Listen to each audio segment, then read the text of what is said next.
Wilder still represents a significant risk, and I think Fury would rather take a lesser fight, as he will maybe in December, before going into the Anthony Joshua fight. So he will have a clear path to getting that massive British showdown.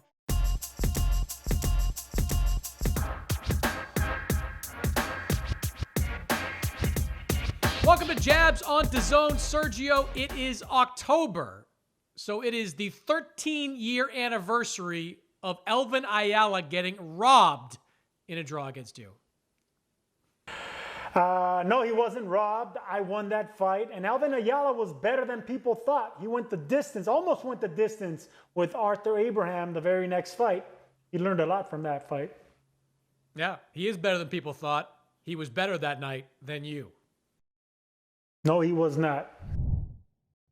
We start with massive news in the heavyweight division. Tyson Fury told The Athletic he has moved on from his scheduled third fight with Deontay Wilder. Fury added, "I was looking forward to smashing Wilder again, but Wilder and his team were messing around with the date. They tried to change the date again into next year. I've been training. I'm ready. When they tried to move off December 19th and pushing to next year, enough was enough. I've moved on." Sergio, is Tyson Fury right to try and forego the Deontay Wilder fight? Yes, and I've been saying this all along. I think they should go straight into the 2021 fight, not risk losing. But since they both want to get that tune-up fight, I think that's a right idea. Kubrat Pulev for Joshua. Charles Martin makes sense for me, a former champion for Tyson Fury. But they're safe mandatories. They're safe tune-up fights leading to the mega fight. I think both of them need that to knock that rust off and shake off 2020. Yeah, I mean, I think this is a brilliant negotiating move by Tyson Fury. One of the reasons that Fury-Wilder can't take place anytime soon is that it is reliant on either a big live gate, did a 17 million gate in the second fight, or a massive site fee from someplace in, say, the Middle East.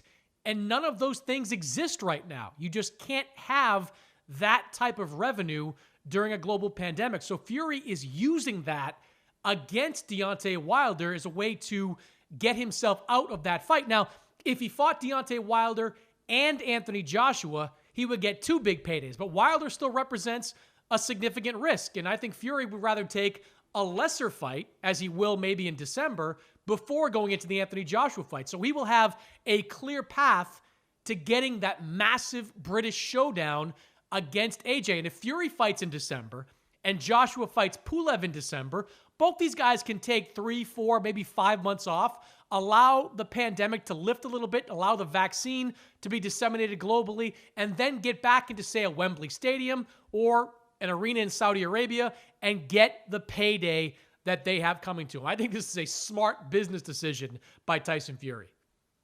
Yeah, very smart. It has to be safe and respectable opponent. You don't want no Andy Ruiz coming in here and messing up the undisputed championship of the world. So someone with a respectable name, a former champion, but that's also tall, that can get you ready for Anthony Joshua's size. I think Charles Martin hits all those check boxes for me. But either way, it's a smart move.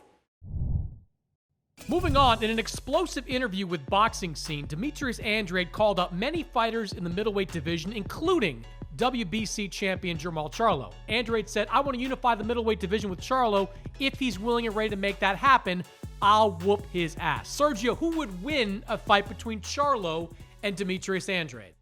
I got to go with Charlo now. I think what he did with Derevyanchenko, he beat down a fighter that went the distance with Triple G, that went the distance with Daniel Jacobs. And here we have Charlo dominating and punishing Derevyanchenko. So I think totally, I got to say Charlo. This time last year, I would have said Andrade, your boy, the one that you vouched for. But now, everything's rolling on Charlo's side. I mean, I honestly think it's a coin flip type of fight. I think Charlo has proven his skills against better competition at 154 pounds. And as you mentioned, against Derevyanchenko at 160. Andrade, I think, has the best skills of anyone in the middleweight division, but he is the most untested of the top fighters in the middleweight division. He hasn't even had a Derevyanchenko level fight to test his skills against. So I think it's kind of a coin flip type of fight at this point. But you know what, Sergio? I don't even care. I don't care who wins. I don't care who loses. I just need to see this fight. There is no money out there for any real fights. Like Demetrius Andrade said in the same interview, he's not planning on fighting anytime in 2020, not on some of the undercards he's been rumored to fight. Jermall Charlo says he wants to fight again, but is there any real money in a fight for Jermall Charlo against Sergey Derevyanchenko? I don't know if the exact same amount of money is on the table for Charlo or Andrade that was on the table maybe 6 or 8 months ago, but a big pot of money is available. I don't know why. Maybe you can explain this to me. You're the boxer. Why are fighters so bat crazy? Why won't they just take the money that's sitting out there for him? Charlo can fight Andrade for $5, $6, $7 million.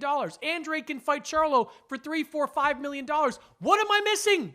What am I missing here? Why is that money not being scooped up by these fighters and this fight happening? Because they're not on a writer's budget, Chris Mannix. They're making millions of dollars. Yes, they're going to make $7 million if it's champion versus champion, and they're excellently matched. Both of them are undefeated. Both of them are champions. But they're making really great money fighting the Dennis Hogans and the Luke Keelers of the world. Why are they going to face each other right now? It's a business decision. You ask me as the fighter. We want longevity. Sure, we want respect. Sure, we want the belts. But we also want to make as much money in the short amount of time as possible, and that's what they're doing. Yeah, but Sergio, let me put this to you. If you're Jermall Charlo, like, you're not being asked to fight, I'll use Edgar Berlanga as an example, a big punching middleweight that could potentially hurt you if he is as good as some people think he is. You're being asked to fight Demetrius Andrade. The worst possible outcome for Jermall Charlo against Demetrius Andrade, you can tell me if you disagree, but the worst possible outcome I disagree. Is that Charlo, but the worst outcome is he gets outpointed. Like, you're not going to get hurt against Andrade. You might get outpointed and you might lose, but that's pretty much it. Is that not a risk worth taking for that paycheck and the prize, a second title, becoming the only unified title holder in the middleweight division? Is that prize not worth it? You're acting like Andrade can't punch. He's knocked down all his opponents in all his last fights. That Walter Contadacqua fight, he knocked him down like 4 or 5 times. He has power. He just doesn't have the mindset to go after the kill. He doesn't go after the knockout. He's satisfied with the knockdowns and going the distance. If he can't take you out early, he's not going to put himself at risk to get hurt himself. You're not giving enough credit on Andrade's power. He has the skill, the talent, the pedigree, and enough power to get Charlo's respect. All right, but you're not going to sit there and tell me that Demetrius Andrade is like Gennady Golovkin light. Knocking down Walter Contadacqua, Maciej Sulecki, and Luke Keeler is not the same thing as knocking down a fighter the caliber of a Jermall Charlo. It's not the same thing, and you know it. Lots of guys get knockdowns against lesser fighters. Demetrius Andrade's best assets are his skills, not his power. I don't think he's a real threat to cause any kind of real damage physically to Jermall Charlo. Well, look, we're not going to find out until they fight. But yeah, Charlo has that big power. He also has the technique. He also has the skill. But you're just telling me Andrade doesn't have the power. He has enough power to get anyone's respect. Finally, one of the biggest fights of the year takes place this Saturday. Vasily Lomachenko, one of the best pound-for-pound fighters in the world, takes on Teofimo Lopez in a lightweight unification fight. Loma has won his only 4 fights at lightweight, including a defeat of Luke Campbell in his last time in the ring. Sergio, is Lomachenko vulnerable to you at 135 pounds? No, and you just said why. He fought a Luke Campbell who's taller than Teofimo Lopez at 5'9", has a longer reach than Teofimo Lopez. Yeah, Lopez has the power, but power's not going to be enough with the footwork and the speed and the pedigree of a Lomachenko. You need a little bit of size, you need a little bit of power, you need technique, you need speed. That's how you beat Lomachenko. Power's not going to be enough. So vulnerable? No way. Lomachenko's seen it all and been through it all.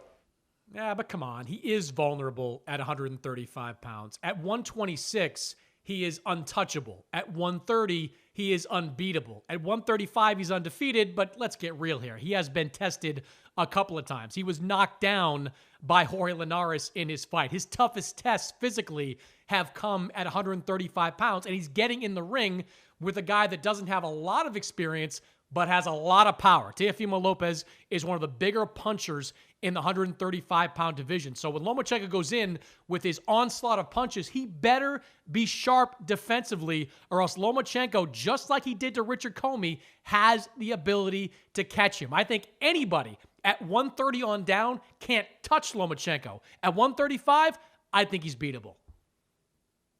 Look, anyone's vulnerable once you step in that squared circle, and especially when you're moving up 2-3 weight classes like Lomachenko. But that's what great fighters do. The more they step up, the more vulnerable they are. But whenever you have that kind of footwork, that kind of defense, that kind of pedigree and confidence like Lomachenko, vulnerability doesn't exist in his vocabulary or in his mindset. He's just on a different level, on a different page. The power is going to be the difference. But like I said, power is not enough with footwork and defense. Listen, Elvin Ayala had power, and you denied him the rightful shot at Verdun Forrest that he deserved. He had no power, but he was a cagey fighter. Very durable. What's up, Elvin?